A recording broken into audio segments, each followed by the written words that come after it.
Hello বন্ধুরা, daily ব্লগে সবাইকে স্বাগত জানাই। আজকে তো রবিবার, আজকে ব্লগটা এখন থেকে শুরু করছি। পুরো সকালবেলা কাজকর্ম খালাম, সেটা টিফিন বানাতে ছিল না। এই যে চাউমিন বানিয়েছি, আজকে হলুদ ছাড়া বানিয়েছি। এই যে সোয়া সস আর ভিনেগার দিয়ে, আলু দিইনি, ডিম আর পেঁয়াজ দিয়ে লঙ্কা দিয়ে বানিয়েছি চাউমিন। চলো, চাউমিনটা তোমার রেডি হয়ে গেছে, আর খেতে দেবো তোমাদের দাদা ভাই। আপনি একটু খেতে দিবি শসা পেঁয়াজটা কেটে। চলো এখন রাখি, খাবারটা বেরিয়ে নিয়ে।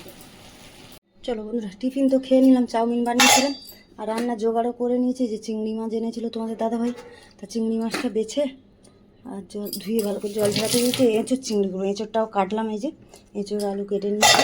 আর এখানে বানাবো কাতলা মাছ নিয়ে এসছে, কাতলা মাছ বানাবো, কাতলা মাছের ঝাল করবো, তেল ঝাল করবো। আর চিংড়ি মাছ দিয়ে এঁচোর চিংড়ি করবো। চল প্রেসারে দিয়ে নিই এঁচোরটাকে, নুন হলুদ দিয়ে নিয়েছি। প্রেসারে জলের মধ্যে একটু তেল দেবো, হ্যাঁ, দিয়ে আর এঁচোরটাকে সেদ্ধ করে নিই, দুটো সিটি নিয়ে তারপরে ততক্ষণে মাছটাও রান্না বসিয়ে দেবো। দেরি হয়ে গেছে, অনেক আগে রবিবার তো এমনিতেই দেরি হয়ে যায়। চলো গ্যাসটা জ্বালি। চলো বন্ধুরা, এঁচোরটা তো সিটি মেরে নিলাম, এদিকে মাছ ভাজা বসাবো।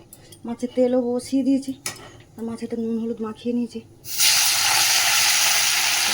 মাছগুলো ভেজে নিই আর এদিকে মশলাটাও রেডি করবো।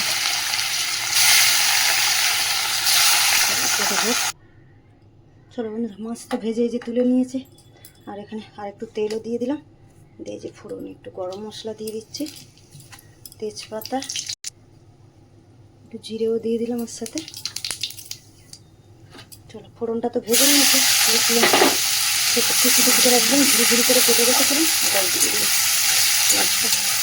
চলো পেঁয়াজটা ভেজে নিই, ভাজি, ততক্ষণ আমি আর বাকি আদা রসুন সব দেবো। চলো বন্ধুরা, পেঁয়াজটা তো এই যে ভেজে নিয়েছি, এর মধ্যে যে মশলা দিয়ে দেবো। এই যে আদা রসুন বাটা পরিমাণ মতন দেবে, একটু ধনের গুঁড়ো দিয়েছি, নুন হলুদ আর কাশ্মীরি লঙ্কার গুঁড়ো। এখানে আমি কাঁচা লঙ্কা ওদিকে বেটে নিয়েছি, কাঁচা লঙ্কা টমেটো একসাথে পেস্ট করে নিয়েছি।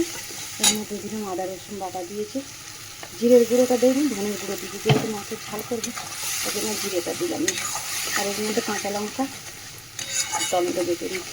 চল মশলাটা ভালো করে কষিয়ে একটু ধুয়ে, বাটিটাতে মশলা লেগে আছে, মশলার কৌটোতেও আছে, তা একটু মশলাটা কষিয়ে আর জল দিয়ে ধুয়ে নিয়ে তারপর মশলাটা কষি।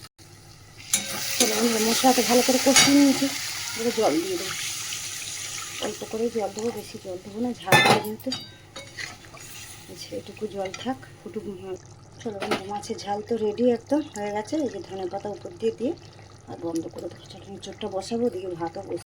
চিংড়ি মাছটা তো ভেজে তুলে নিয়েছি, ওই তেলের মধ্যে যে ফোড়নে দিয়েছি, এঁচোরটা বসাবো বলে গরম মশলা ফোড়ন দিলাম, তেজপাতা আর শুকনো লঙ্কা একটু ফোড়নে, একটু জিরেও ফোড়নে দিয়ে দিলাম। জিরে ফোড়নটা ভালো করে যে ভেজে নিয়েছি, নিয়ে এবার কেটে রাখা পেঁয়াজটা দিয়ে দিলাম।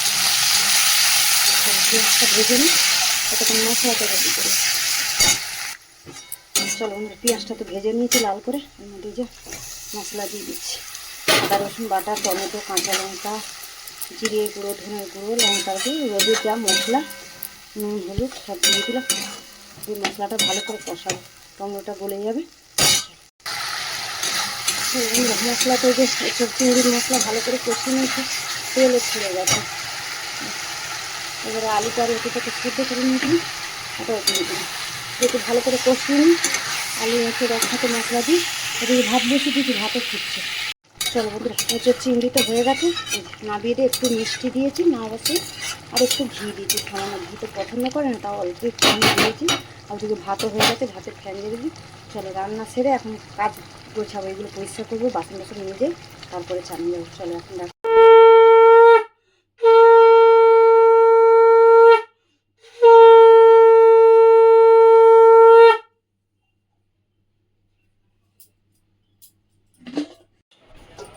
বন্ধুরা, এই তো পুজো করে চলে এলাম, এসে আর এই যে খাবার পাচ্ছি, খেতে দেবো ছেলে মেয়েদের। এই যে গরম গরম ভাত, আর এখানে কী এঁচোড় চিংড়ি, তার সাথে আছে এই যে কাতলা মাছের তেল ঝাল, এখানে আছে স্যালাড নিয়েছি, আর এখানে আগের দিনের চাটনি ছিল, তাই জন্য আজকে আর চাটনি বানাইনি। চলো খাবারটা বেড়ে ছেলে মেয়েদের দিয়ে দিই, তোমাদের দাদাভাই এসে গেছে কাছ থেকে, খেতে দেবো। চলো আজকে ব্লগটা এখানে শেষ করছি, দেখা হচ্ছে পরে। চলো।